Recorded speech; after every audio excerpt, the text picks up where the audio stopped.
తండ్రి ఎప్పుడైతే యాకోబుని ఆశీర్వదించాడో ఆశీర్వాదం అయిపోయిన తర్వాత వచ్చాడంట ఒక వ్యక్తి. ప్రైజ్లో తండ్రి ఎప్పుడైతే ఆశీర్వదించేశాడో, యాకోబుని ఎప్పుడైతే దీవించాడో, అన్ని దీవెనలు సంపూర్ణంగా యాకోబు ఎప్పుడైతే పొందుకున్నాడో, దీవించుట అయిపోయిన తర్వాత ఒక వ్యక్తి మరలా తండ్రి దగ్గరకు వచ్చాడు. ఆ వ్యక్తి పేరేంటి చెప్పండి? యాషావు. తండ్రి దగ్గరకు వచ్చాయా, నేను మాంసం తీసుకొచ్చా, ఈ మాంసాన్ని తిని నన్ను దీవించుట అయిపోయిన తర్వాత వస్తే నీకు దీవెనలు ఎక్కడ ఉంటాయి? కొంతమంది ఆరాధన అయిపోయిన తర్వాత వస్తారు, కొంతమంది ప్రారంభ ప్రార్థన అయిపోయిన తర్వాత వస్తారు, కొంతమంది ముగింపు ప్రార్థన అయిపోయిన తర్వాత వస్తారు, ఆశీర్వాద ప్రార్థన అయిపోయిన తర్వాత వస్తారు. అప్పుడు వచ్చి మాకు మరలా బలీమంటే ఇంకెక్కడ ఆశీర్వాదం మీకు? ఆ మాట మీకు అర్థమవుతుందా?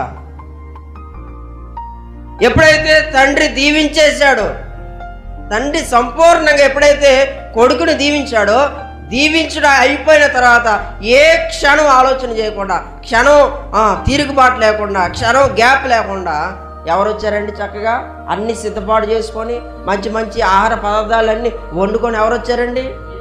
ఎందుకండి వేస్ట్ కాకపోతే? దీవించడం అయిపోయిన తర్వాత, ఆరాధన అయిపోయిన తర్వాత, ఆశీర్వాదం అయిపోయిన తర్వాత నువ్వు ఎంత సిద్ధపడి ప్రభు సన్నిధికి వచ్చినా ఆశీర్వాదం ఎక్కడ దొరికింది నీకు?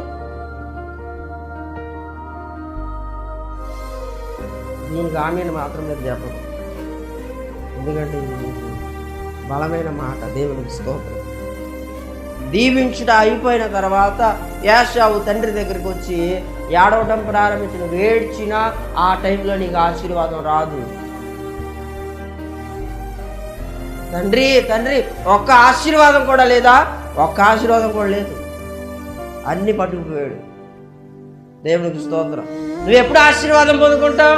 యాకోబు కంటే ముందు వచ్చినప్పుడు, యాకోబు కంటే ముందుగా నీ తండ్రికి ఆహారం అందించినప్పుడు నువ్వు ఆశీర్వాదం పొందుకుంటావు. యాకోబు కంటే నువ్వు ముందుగానే సిద్ధపడి తండ్రి దగ్గరికి వచ్చినప్పుడు నువ్వు ఆశీర్వాదం పొందుకుంటావు. యాకోబు ఆశీర్వాదం పొందుకున్న తర్వాత, యాకోబు బయటకు వచ్చిన తర్వాత నువ్వు అన్నీ సిద్ధపాటు చేసుకుని తండ్రి దగ్గరికి వెళ్తే నీకెక్కడ ఆశీర్వాదం? ఎటువంటి ఆశీర్వాదం లేదు. తండ్రి బాధపడిన ఆశీర్వాదం లేదు, నువ్వు బాధపడిన ఆశీర్వాదం లేదు, నువ్వు ఏడ్చిన ఆశీర్వాదం లేదు. ఇక అప్పుడు తర్వాత నువ్వు ఉపవాస ప్రార్థన ఉన్నా సరే ఎటువంటి ఆశీర్వాదం నీకు లేదు. నువ్వు ఆశీర్వాదం పొందాలి అంటే యాకోబు కంటే ముందు నీ తండ్రి దగ్గరికి నువ్వు. Praise the lord.